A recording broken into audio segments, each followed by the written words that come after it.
On the 11th of August, 1816, Margaret Ashworth was handed a small trunk and a hired carriage 4 days before her sister's wedding to the Duke of Harrogate. Her stepmother had arranged it, and her father had signed for it, and neither had troubled to invent a kinder reason. Everyone in that house believed she would be forgotten within a fortnight, one more plain daughter quietly misplaced before the guests arrived. What awaited her instead, in a shuttered house 80 miles north, would bring the Duke himself away from his own wedding breakfast before the first course was cleared. Margaret had known, since the morning her stepmother summoned her to the small parlor, that she would not be permitted to remain for Cassandra's wedding. Lady Constance had not raised her voice. She rarely needed to. She had simply set a folded letter upon the table between them and said that a distant cousin in Derbyshire required nursing, and that Margaret, of all the household, could be spared.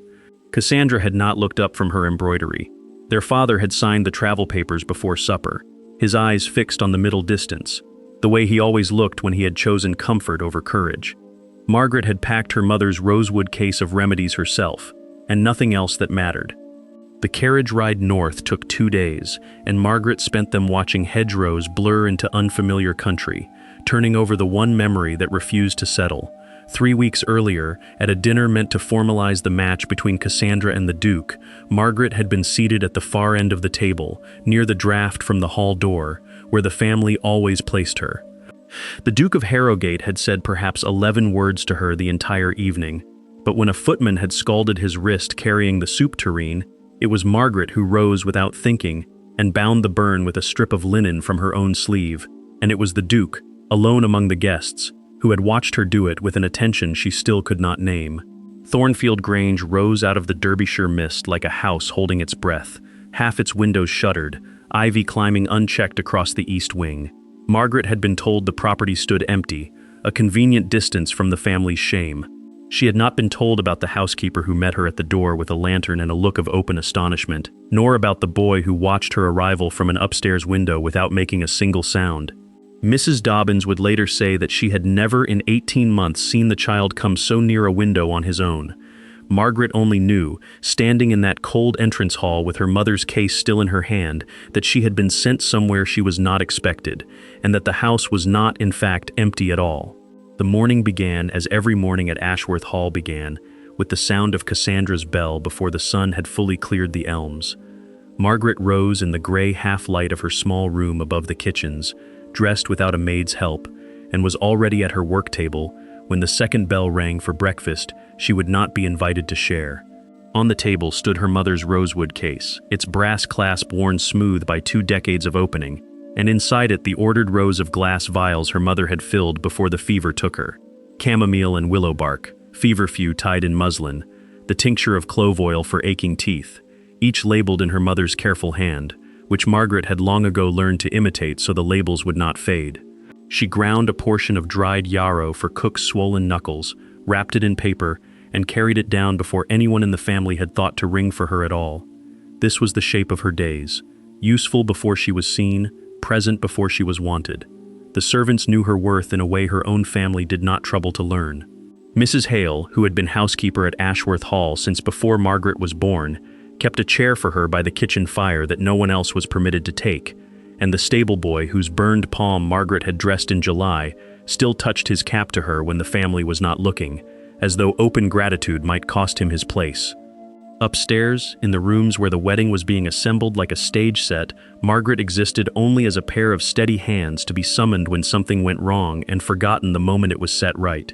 She had stopped expecting otherwise sometime around her 20th year, had folded the expectation away as neatly as she folded her mother's letters, and told herself that dignity did not require an audience. It was a lie she had gotten skilled at telling herself, in the specific way that useful lies become almost comfortable with enough repetition.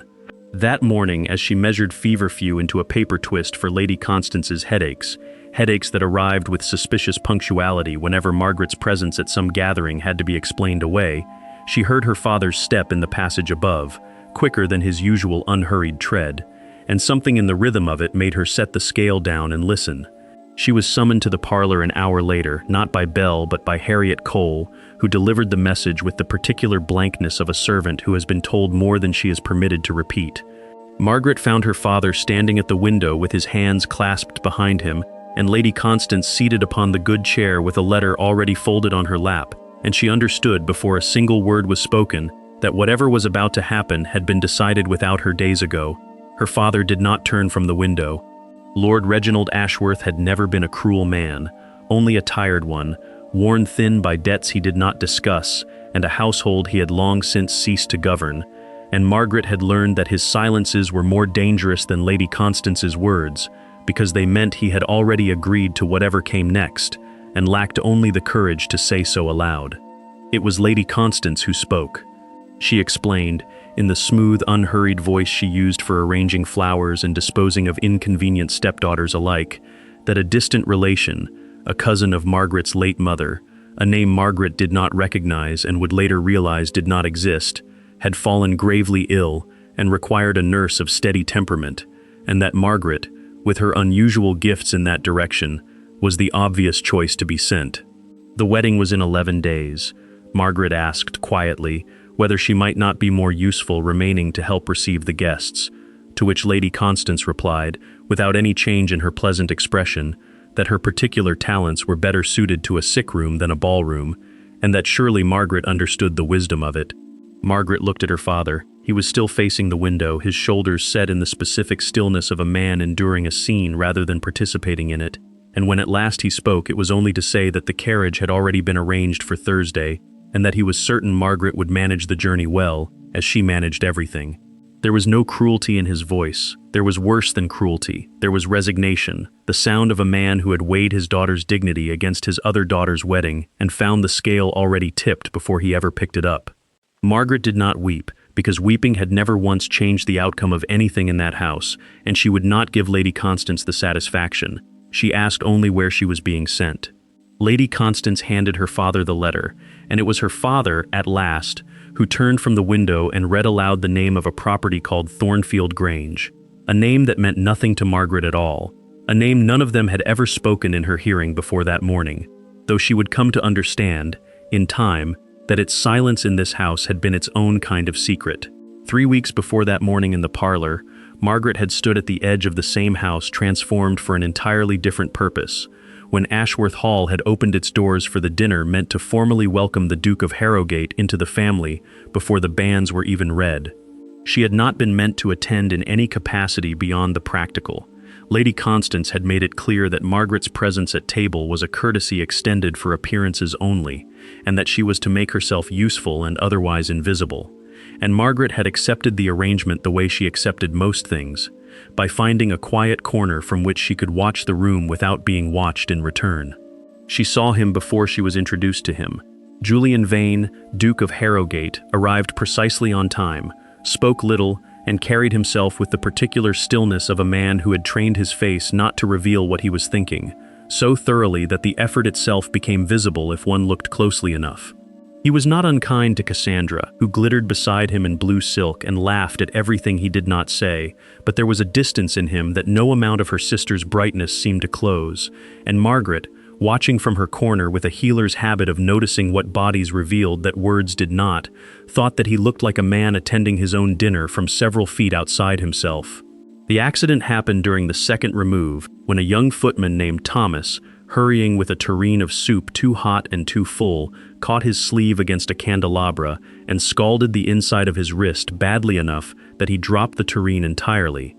and the room erupted into the particular chaos of a formal dinner disrupted. Lady Constance's sharp intake of breath at the ruined tablecloth, Cassandra's small cry of dismay, two footmen converging to manage the spill, while poor Thomas stood frozen, cradling his arm, his face gone white with the shock of pain, and the greater shock of having caused a scene in front of the Duke. No one moved toward him. Margaret was already moving before she had decided to move, crossing the room with her mother's small traveling case in hand, the one she carried to every gathering out of a habit no one else in the family had ever thought to question, and she took Thomas's wrist in both her hands, with a calm that silenced the nearest half of the table. She worked without hurry, which was itself a kind of authority in a room suddenly full of hurrying people, unwrapping a small twist of aloe salve from her case and pressing a cool cloth soaked from the sideboard's water jug against the reddened skin before the burn could set deeper, murmuring instructions to Thomas, in a voice pitched only for him.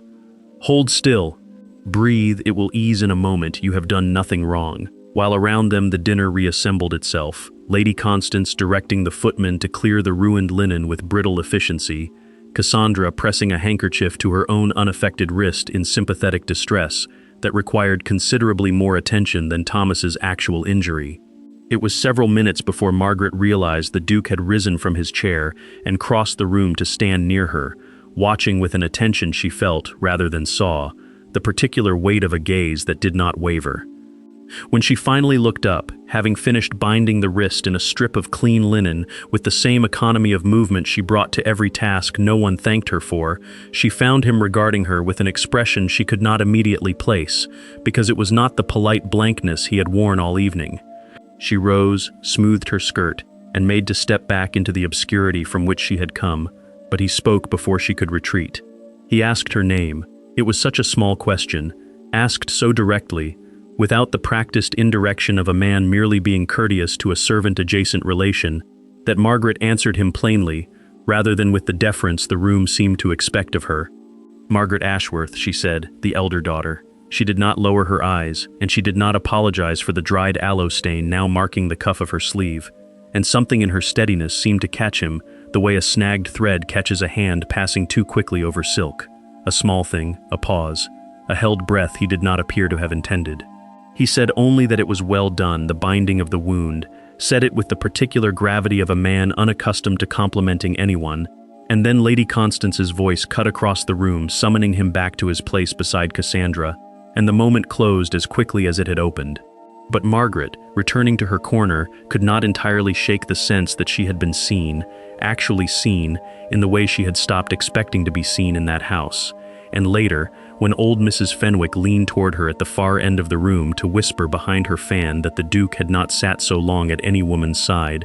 sister or bride, since his own betrothed had died 2 winters past, Margaret found she could not say why the words settled in her chest with such peculiar and unwelcome weight, nor why she found herself, for the rest of that long evening, watching the door through which he had gone. The carriage left Ashworth Hall before the household had properly woken, which Margaret understood to be no accident. Lady Constance had arranged it so, choosing an hour when Cassandra would still be abed dreaming of lace and orange blossom, when her father would still be closeted with his ledgers pretending not to hear the wheels on the gravel. Margaret sat with her mother's rosewood case upon her knees, both hands resting flat on its lid, as though she might anchor herself to the one object in the world that had never once been taken from her. The case was small, scarred at the corners, its brass clasp gone dull with 40 years of handling, and inside it lay the vials and papers and small glass jars that had been her mother's whole science: willow bark, feverfew, the tincture of poppy her mother had measured out with a care that bordered on reverence. Margaret had inherited the case the week her mother died, when she was 11, and she had never since let a day pass without opening it at least once, if only to touch the cork stoppers and confirm they were still there.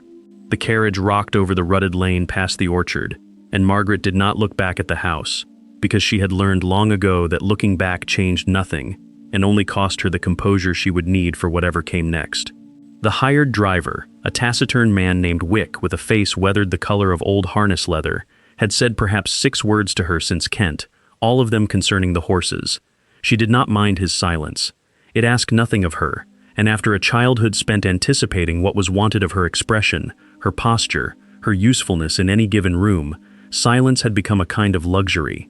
She watched the hedgerows give way to open fields, the fields to low hills, the hills thickening by midday into something wilder and less tended than Kent had ever been, and she thought, not for the first time, that she was traveling toward a country that matched nothing in her, and yet felt somehow more honest than the parlor she had left. Lord Reginald had not come to see her off. He had said his farewell the evening before, in the library, with his eyes fixed somewhere over her shoulder at the bookshelves, murmuring something about duty and about a distant cousin's illness that required a steady, capable hand, and Margaret had let him say it, though she had known even as he spoke that no cousin existed who required her, invented or otherwise. She had not corrected him. There had seemed no purpose in making her father say the truer, uglier thing aloud, and some stubborn remnant of childhood tenderness had kept her from wanting to watch him do it. The carriage jolted hard over a rut, and the rosewood case slid an inch upon her knees before she caught it, and in catching it she caught also, unbidden, the memory of her mother's hands guiding hers over the same clasp 15 years before, teaching her which root eased a fever and which merely masked it. She held that memory the way she held the case itself, carefully, as though it might yet be taken from her too if she loosened her grip. By the second day the country had changed again, the gentler folds of the Midlands giving way to something starker, stone walls replacing hedges, the sky pressing lower and grayer than any sky Margaret had known in Kent. She had slept poorly at the coaching inn the night before, in a narrow room above the tap room where the noise of travelers had kept her wakeful long past midnight, and she had used the sleepless hours to draft, in her mind, the letter she intended to send her father once she reached wherever it was she was going. She would ask him plainly what illness required her and in which house, and why no address had been given her beyond a single word, Thornfield, scrawled at the bottom of Lady Constance's instructions as though it were a place too insignificant to deserve a proper direction. She turned the word over and over as the carriage climbed a long grade between dry stone walls, Thornfield, and found it told her nothing. No more than a name might tell a stranger about the people who lived beneath its roof. It was somewhere past noon, the horses laboring on an incline with the driver murmuring low encouragements to them, that Wick spoke without turning his head, offering the information the way a man offers a fact too plain to be worth ceremony. He said the house they were bound for stood on Harrogate land, had stood there since before his own father's time, and that the family kept it shut up mostly, save for whoever the housekeeper looked after. Margaret's hands went still upon the case. Harrogate. The word struck her with a small, cold precision because it was not a common name, and because she had heard it not 4 weeks past in her own father's drawing room, attached to a duke who had sat beside her at dinner and asked her name as though the asking mattered. She asked Wick, carefully, whether he meant the Duke of Harrogate, and Wick said he supposed he did, there being only the one, and returned his attention to the road as though he had said nothing of consequence at all. Margaret sat very still for a long while after that, watching the dry stone walls slide past, turning the coincidence, if it could even be called a coincidence, over in her mind from every angle she could find. It seemed impossible that Lady Constance, who had contrived Margaret's absence chiefly to spare the wedding guests the sight of her plain, honest face, should have sent her to a property belonging to the very man Cassandra was to marry within the week.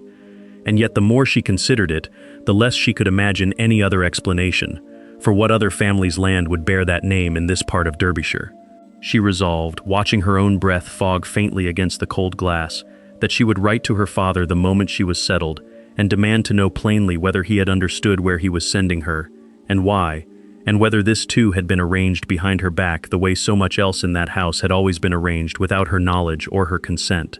She did not yet let herself wonder what it might mean that she was to live, however briefly, beneath a roof that belonged to a man whose voice she could still hear with unwelcome clarity, telling her that the binding of a burn had been well done.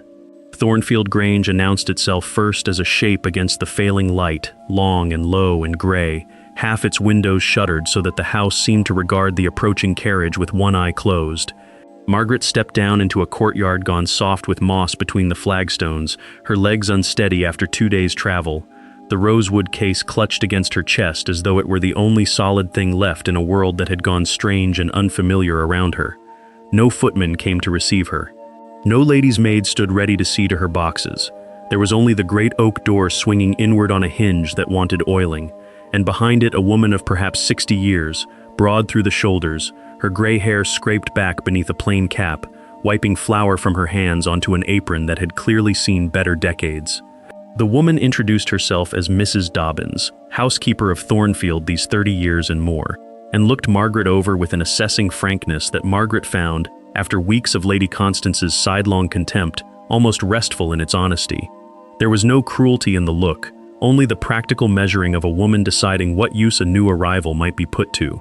Mrs. Dobbins said she had been told to expect a nurse for a sick relation, and that she had prepared a room accordingly, though she confessed, leading Margaret through a hall hung with dim portraits of Vane's long dead, that she had rather expected someone older, someone more starched, someone who looked less as if a strong wind might carry her off before supper. Margaret said she was heartier than she looked, and Mrs. Dobbins made a sound that might have been a laugh, quickly suppressed, and said they would see. The house was colder inside than the courtyard had been, its corridors long and shadowed, Dust sheets draped over furniture in rooms Margaret glimpsed through half-open doors, and yet it did not feel entirely abandoned, for somewhere above them a floorboard creaked with the particular weight of a footstep, and then went still, as though whoever had made it had frozen mid-stride upon hearing the strangers below. Margaret asked, as they climbed the stair, who else lived in the house besides Mrs. Dobbins and whatever staff remained, and the housekeeper's face did something complicated then, a flicker of caution crossing features that had until that moment been open and plain. She said there was a boy. She said it the way a person says a thing they have decided, on the spot, to trust a stranger with, weighing the decision even as the words left her mouth, and then she stopped upon the landing and turned to face Margaret directly, her hands twisting once in her apron before going still. The boy, Mrs. Dobbins explained, standing very still upon the landing as though the telling itself required a kind of stillness, was named Simon, and he was nephew to the master of the house, and he had not spoken a single word since his parents drowned in a boating accident some 18 months before. She said it plainly, without ornament, in the manner of a woman who had said it so many times to so many arriving nurses that the words had worn smooth as riverstone, and Margaret understood, hearing that particular flatness, that she was not the first sent to attempt what apparently could not be done. Mrs. Dobbins confirmed it without being asked. 3 nurses before her, she said, each engaged with hope, and each departed within a fortnight, defeated by a silence that no bribery of sweets, nor sternness of manner, nor patient waiting had managed to crack. The boy ate what was set before him, and dressed when dressed, and followed instructions given plainly, but he had not spoken, not to his uncle, not to Mrs. Dobbins, who had known him since his infancy, not to any soul in 18 months, and the household had settled by slow degrees into a kind of resigned quiet around him, as though his silence were a room they had all learned to walk carefully past without disturbing. Margaret set the rosewood case down upon a hall table and asked whether she might see him, not tonight if it was thought unwise, but soon, because she had spent years learning which silences in a body meant illness, and which meant something the body itself did not yet have words for, and she did not think a boy's muteness after such a loss was so very different from a wound that refused, for reasons of its own, to close. Mrs. Dobbins studied her for a long moment, the frank assessing look returning, and then led her not to a sick room as Margaret had half expected, but to a nursery at the end of the west corridor, its door shut fast, a thread of candlelight visible beneath it. She knocked once, gently, and called the boy's name, and told him there was a new lady come to stay who would like very much to say good night, and there was no answer, no sound at all from within, only the particular quality of silence that comes from a room in which someone is holding very still on purpose. Margaret knelt at the threshold and spoke through the door herself, low and unhurried, saying only that she would be down the corridor should he ever wish for company, that she asked nothing of him tonight, not even an answer, and that she had brought with her a case of her mother's remedies that had cured a great many small hurts and would be glad to cure his if ever he had one. She heard, or thought she heard, the faintest shift of weight against floorboards on the other side of the door, but the latch did not turn, and after a long moment she rose, her knees stiff from the travel and the kneeling both, and let Mrs. Dobbins lead her to her own room, where she lay awake long into the night beneath an unfamiliar ceiling, wondering whether she had been sent to this house to succeed where 3 women before her had failed, or merely to fail in a place remote enough that no one at Ashworth Hall would ever be troubled to hear of it. Morning at Thornfield Grange arrived grey and mild, and Margaret rose before the house properly woke, dressing quickly in the cold and carrying her mother's rosewood case down to the kitchen, where Mrs. Dobbins was already coaxing the fire into life. She found the housekeeper favoring her left hand, the knuckles swollen and reddened, and when Margaret asked after it, Mrs. Dobbins waved the question away with the brisk irritation of a woman long accustomed to managing pain alone. Margaret did not press, only opened her case and selected a small tin of comfrey salve her mother had taught her to make years before, working it gently into the older woman's joints while she explained, without being asked, that the swelling would ease within days if tended morning and night. Mrs. Dobbins said nothing for a long moment, watching Margaret's steady hands with an attention that was not quite suspicion and not quite trust, and then admitted, grudgingly, that the ache had kept her from her needlework for a fortnight. By the second day, word of the salve had reached the scullery maid, who came shyly asking for something for a persistent cough, and by the 4th day, Margaret had become, without any effort at persuasion, the person the household turned to before they turned to the physician 3 miles distant. She treated a burned hand, a stomach complaint, a case of chilblains, moving through the halls of Thornfield Grange with a quiet usefulness that stood in sharp contrast to the ornamental idleness expected of her at Ashworth Hall, and she noticed, with something like surprise, that no one here looked at her plainness and found it wanting. Mrs. Dobbins began to speak to her over the kitchen table in the evenings, unhurried talk about the estate, about old Mr. Vane who had built the west wing, about the family's long absence from a house that had once been lively, and Margaret understood without being told that Mrs. Dobbins was taking her measure, deciding whether this new arrival would prove another woman who left. Twice a day Margaret walked the length of the west corridor and stood outside Simon's door, never entering, only speaking a few unhurried words through the wood, that the weather was fine, that she had found a bird's nest fallen in the garden, that she would leave something for him if he cared to have it. On the third morning she left a pressed violet on the sill outside his door, taken from her own small store of dried flowers, and by evening it was gone, though she could not say whether the wind had taken it or the boy. She began leaving one each day after that, choosing a different flower each time, never remarking on it, never asking after it, and each morning she found the sill empty, which she chose to take as answer enough. Mrs. Dobbins watched this ritual with an unreadable expression and said only that the last nurse had tried singing through the door, and the one before her had tried bribery with sweets, and neither had lasted a week, as though to warn Margaret gently against hoping for more than the house had ever given anyone.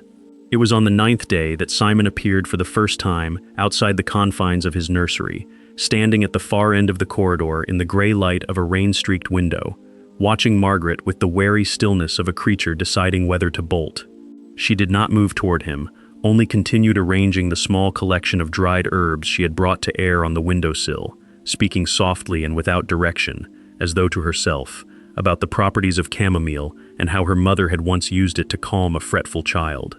She did not look at him directly, understanding instinctively that a boy who had gone silent from grief would not welcome the pressure of a stranger's full attention, and after some minutes he came a few steps closer, close enough that she caught the thin, underfed look of him, his dark hair overlong, his eyes older than 8 years had any right to be. He said nothing, offered no greeting, but he did not retreat either, and when Margaret finished her small task and moved on down the corridor without further comment, she saw from the corner of her eye that he followed at a careful distance, as a stray dog might follow someone who had not yet proven unkind.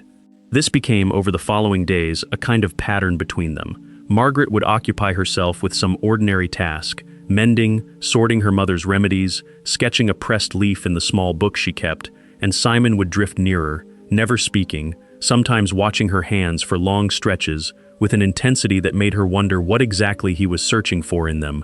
The breakthrough came on a wet Thursday, when Simon, running along the gravel path below the nursery window against Mrs. Dobbins's mild scolding, slipped and opened a raw scrape along his knee, and stood afterward in the kitchen doorway with his jaw set and his eyes bright with unshed tears, refusing to let the housekeeper near him, twisting away from her reaching hands with a violence that spoke of some older fear than a child's ordinary pain.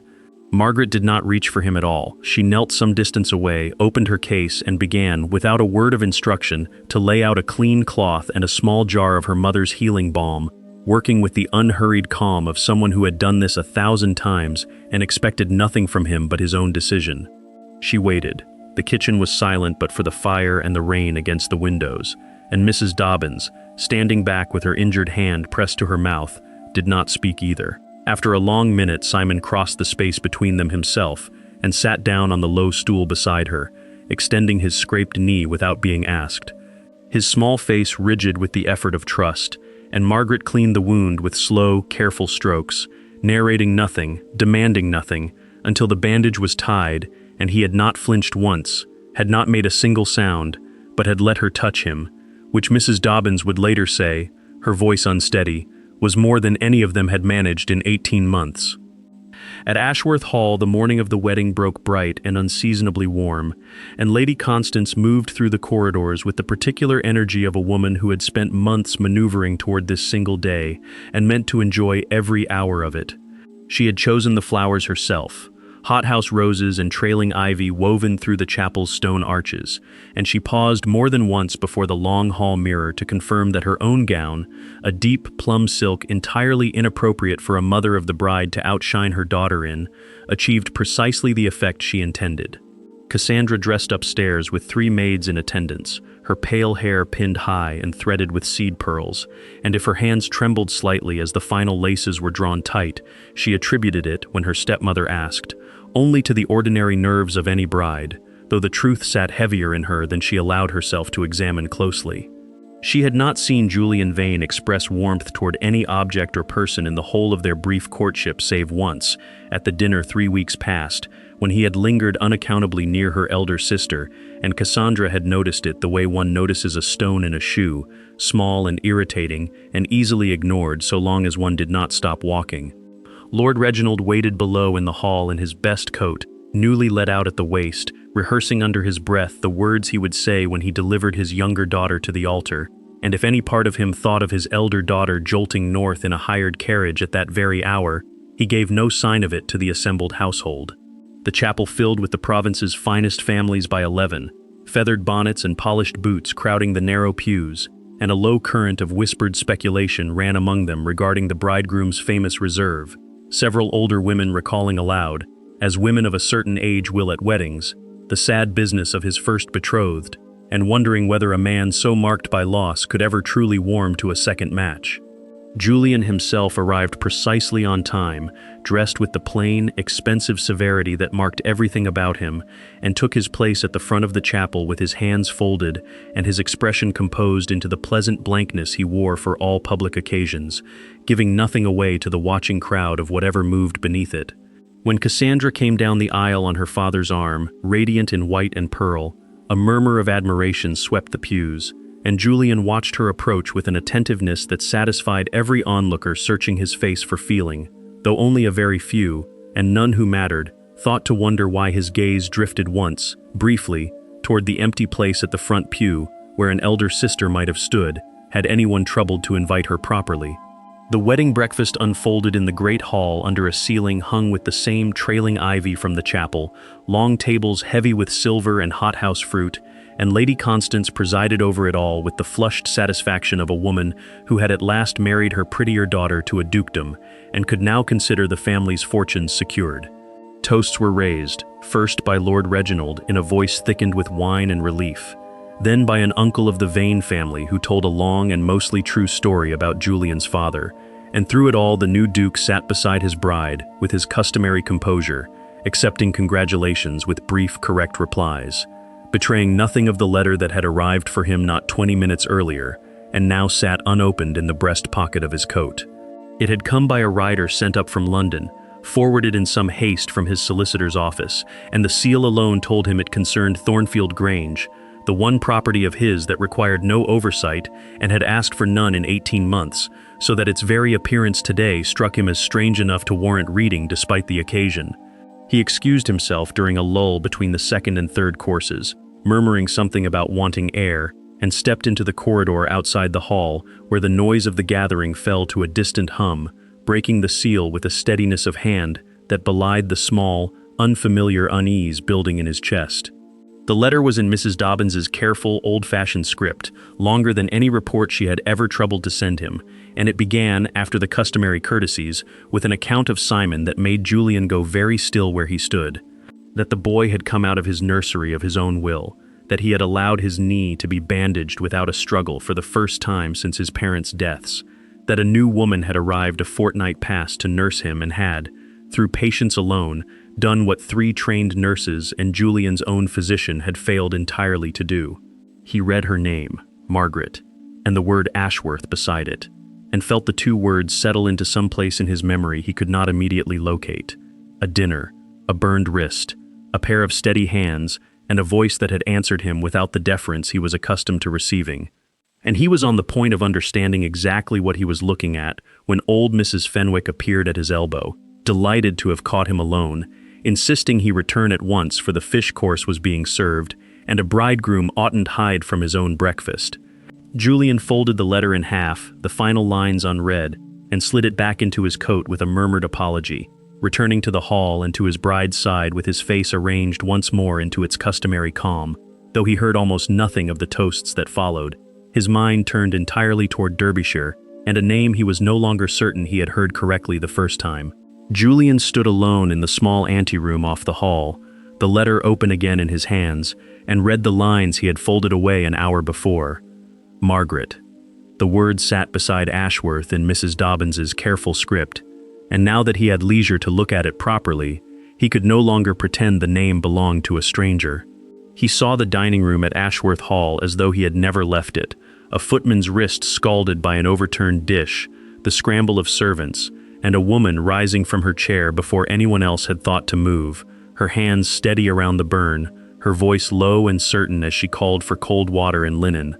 He remembered asking her name and the flat, unadorned way she had given it, without the practiced dip of the head Cassandra's circle offered him, as though she owed him nothing and intended to give nothing beyond what was asked. He remembered, too, that no one at that table had thought to introduce her, that she had sat near the foot of it in a gown a season out of fashion, and that when he inquired after her later, carefully, in passing to Lady Constance, he had been told only that she was the elder daughter, plain and retiring, of no particular consequence to the evening. He had let the matter drop because there had been no reason then to hold it. There was reason now. Mrs. Dobbins's letter did not call her plain, it called her patient and capable, and the only person in 18 months to coax a bandage onto Simon's knee without the boy flinching into silence and locked doors.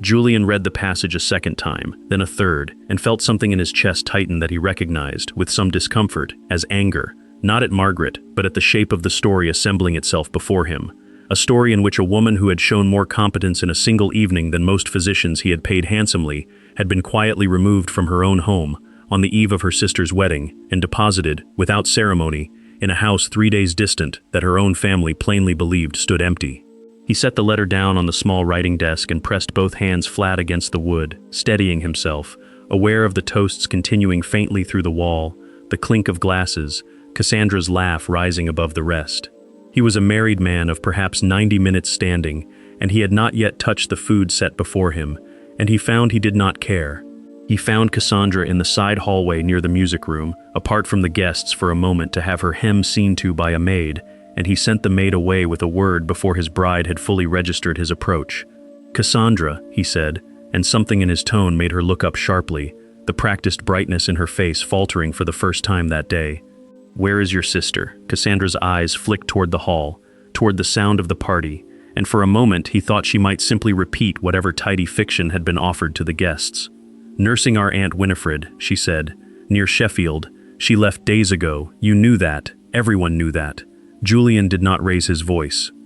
"There is no Aunt Winifred near Sheffield," he said. "There is a house of mine in Derbyshire, and your sister has been in it for a fortnight, caring for a child neither of us has ever mentioned to the other." Cassandra's composure did not shatter so much as thin, the color leaving her face by degrees, and when she spoke again her voice had lost the polish it wore for company. "Mother arranged it," she said. "She said Margaret would say something wrong to your relations, or look wrong, or simply be there looking as she looks, and it would reflect on the match, and Father agreed, because he agreed to everything that week, and She stopped, and something almost like shame crossed her face, though it did not linger. "I did not ask where," she admitted. "I did not think it mattered where, so long as it was done before the guests arrived."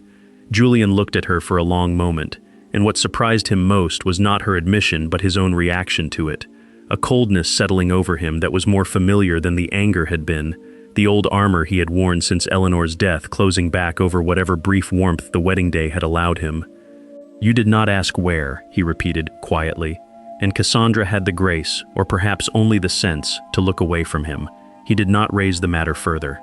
There was nothing to be gained by arguing it in a hallway with the wedding breakfast still audible through the wall, and he was already calculating the hours to Derbyshire, the state of the roads, whether a fresh horse could be readied before the toasts concluded.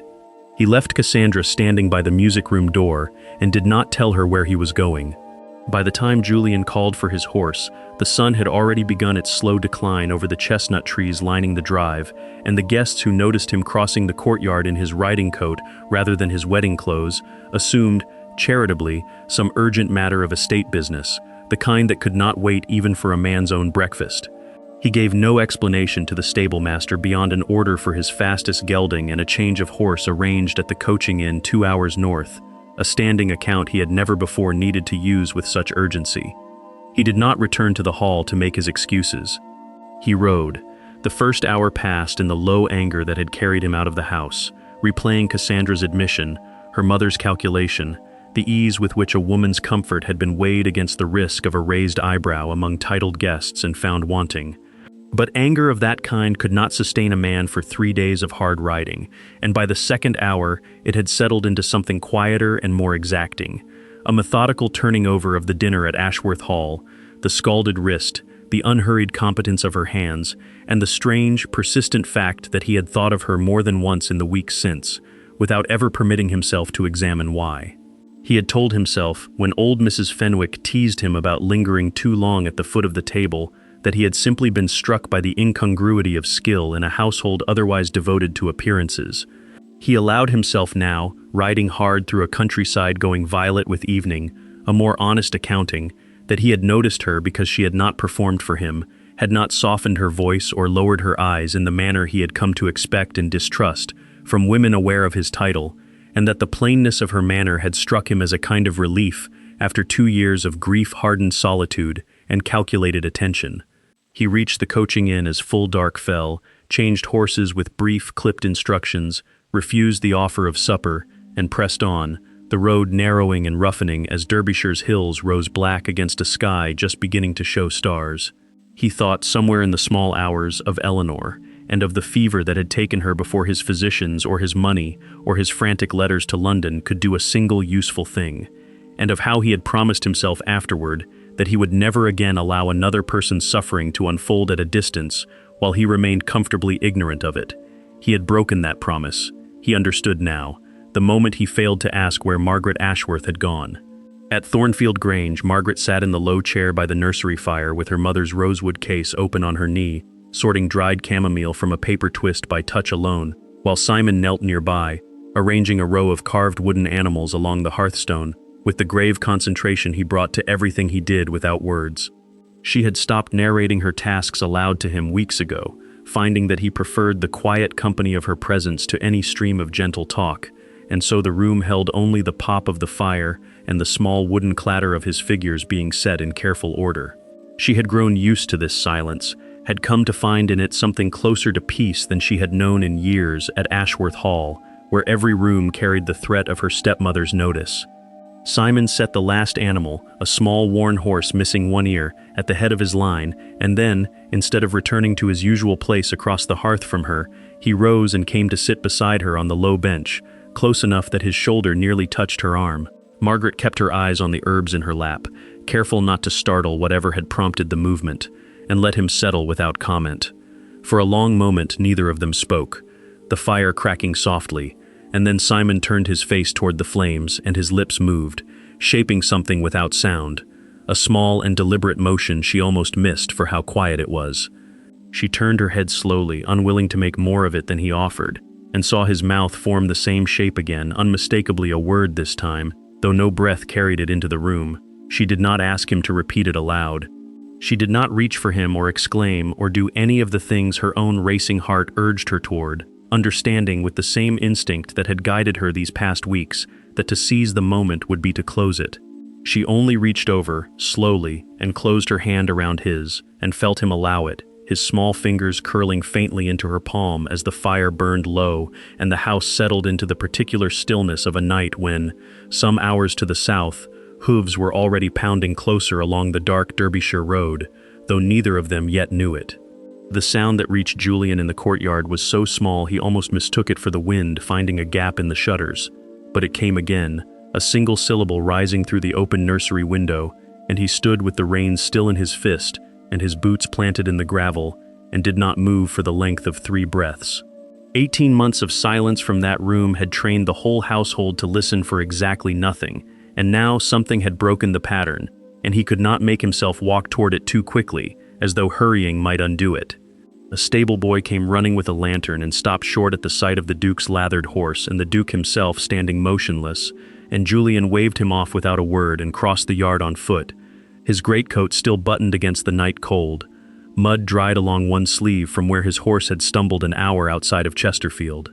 The house rose dark against a sky just beginning to lighten at its eastern edge, most of its windows shuttered for the night, but the nursery window at the end of the west corridor glowed faintly gold, and he climbed the front steps 2 at a time and let himself in through a door Mrs. Dobbins had left unbolted on the chance he might come, though she had not truly believed he would arrive before morning. The front hall was cold and smelled of beeswax and old wood, familiar to him only in the vague way a house visited twice in boyhood is familiar, and he took the stairs without waiting for a candle, guided by the thin line of firelight under the nursery door. He stopped outside it with his hand raised to the latch and, for a moment that embarrassed him even as he stood in it, found he could not make himself open the door, uncertain what he would do with what he found on the other side, whether the sound he had heard from the yard had been real or only the shape his own exhaustion had given to hope. He thought of Eleanor then, briefly and without wanting to, the way he always did in the seconds before he had to face whether he had been too late again,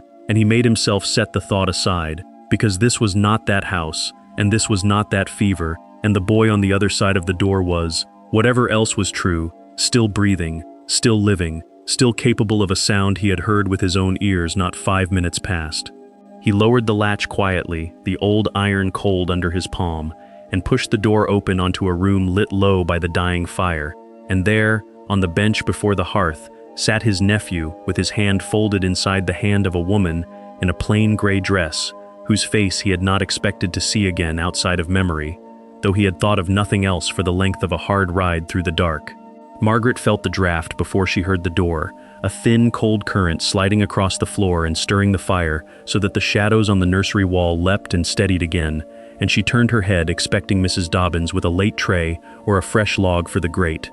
and found instead the Duke of Harrogate standing in the doorway in a travel-stained coat, his hair disordered by hours of riding, looking at her and at Simon with an expression she had no ready name for, something between disbelief and a hunger too plain to be mistaken for anything but relief. Simon's hand tightened in hers, not with fear, she understood at once, but with the particular alertness of a child recognizing a voice he trusted before his eyes, had fully confirmed it, and he turned toward the doorway and, in a voice roughened by disuse, but entirely his own, said the word again, clearer now that there was air enough behind it to carry it the length of the room. Uncle Julian. Margaret felt the sound land in her chest like something physical, and she looked from the boy to the man and saw Julian's composure, that carefully maintained coldness she had glimpsed cracking only once before, across a dinner table weeks ago, come apart entirely, his jaw working, his eyes bright in the firelight in a way that had nothing to do with the ride behind him. He crossed the room in 3 strides and went down on one knee before the bench, not reaching for Simon immediately, as though some part of him still feared that too sudden a movement would return the boy to silence, and Simon let go of Margaret's hand only to put both of his own against his uncle's face, patting it once, twice, with the grave seriousness of a child confirming a fact he had feared disproven. Julian said his name, low, and something else Margaret did not quite catch, his voice unsteady in a way she suspected he would never have permitted himself in any room that held witnesses he cared to impress.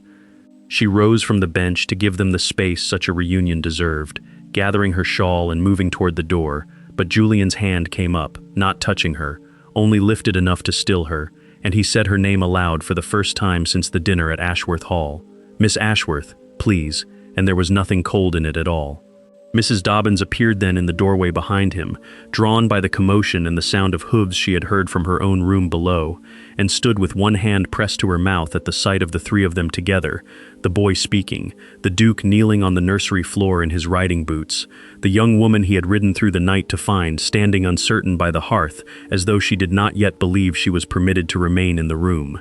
The annulment, when it came, arrived with none of the noise Margaret had once feared such a thing might carry. No scandal sheet notice, no whispered ruin trailing Cassandra through the assembly rooms of Kent.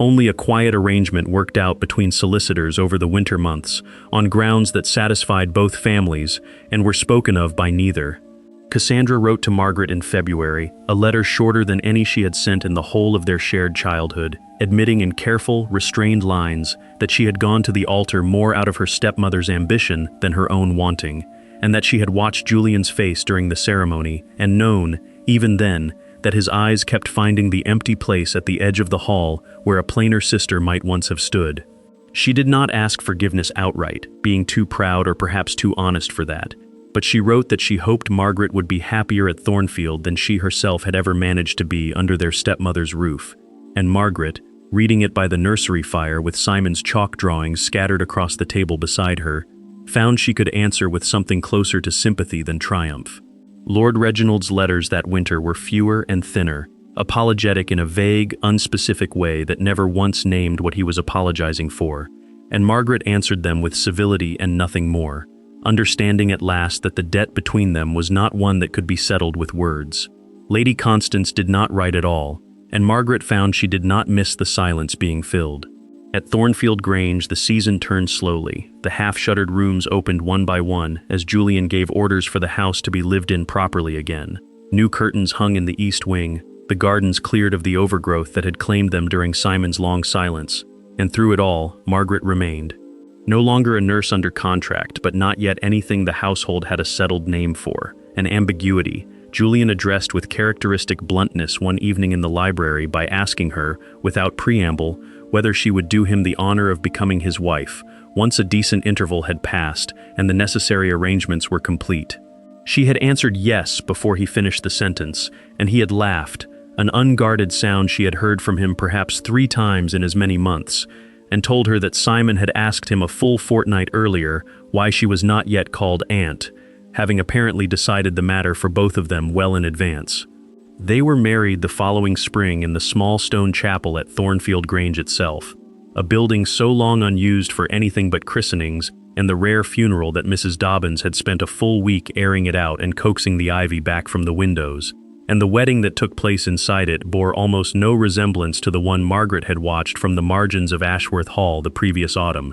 No hothouse roses shipped in at expense, no 300 guests arranged to admire the bride, only the household, a handful of neighbors from the nearest village, and Mrs. Dobbins seated in the front pew in her best gray silk, dabbing at her eyes with a handkerchief she had pressed for the occasion. Margaret wore a gown of simple ivory wool, warm against the lingering chill of early April, and carried nothing but a small posy of the first violets from the Thornfield gardens, her mother's rosewood case left deliberately at home on the hall table, not because the day required no remedies, but because for the first time in longer than she could easily remember, she had nothing to guard against. It was Simon who spoke the words that undid whatever composure the small congregation had managed to maintain, standing beside his uncle at the front of the chapel in a new blue coat he had chosen for himself, and when the vicar asked, as custom allowed, whether anyone present wished to add their voice to the day's blessing, the boy stepped forward without prompting and said, in a clear, steady voice that carried to the back pew, that he was glad his uncle had found someone who did not need him to talk to know what he meant, a sentence so entirely his own that Julian's eyes went bright again in the way Margaret had come to recognize as his particular unguarded joy. Afterward, in the garden behind the house, with the wedding breakfast laid out under a sky washed clean by the morning's rain, Margaret stood for a moment in the doorway of Thornfield Grange and looked out at what the house had become, watching Julian lift Simon onto his shoulders near the old apple tree, while the boy shrieked with a laughter that seemed to belong to some ordinary, uninjured child who had never known a season of silence at all, and she thought, not for the first time, of the dinner months ago at Ashworth Hall, the burn on a footman's wrist, the cold duke everyone had warned her against, and understood that she had not been sent away to lose her place in the world, but only, after 24 years of being merely tolerated, to finally arrive at the one that had been waiting for her.